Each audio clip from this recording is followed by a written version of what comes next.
Most psychological problems come from self-preservation at all costs, or the fear of vulnerability.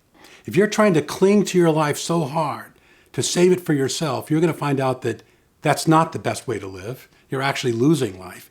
You've got to risk being vulnerable in order to really find it.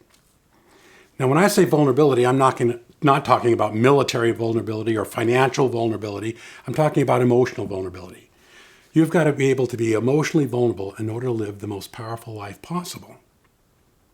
Now, if you don't, then you have a fear of vulnerability. And the fear of vulnerability results in two things. The first is narcissism. These are the people who refuse to be vulnerable and they believe they've got all the power and they don't need anyone else. But the second is a victim mentality. And those are the people who believe that everybody else has got all the power, so I need to be manipulative and never honest and never vulnerable. So a fear of vulnerability, or self-preservation at all costs, really causes you to lose a real life and live a false life as a result of that. So what's the solution to the fear of vulnerability or self-preservation at all costs? It's healthy dependence. That's right, that dependence is healthy. And if you're able to embrace that kind of healthy interdependence in your relationships with others, you're going to find out that you've got to be able to be emotionally vulnerable in order to live the most powerful life possible.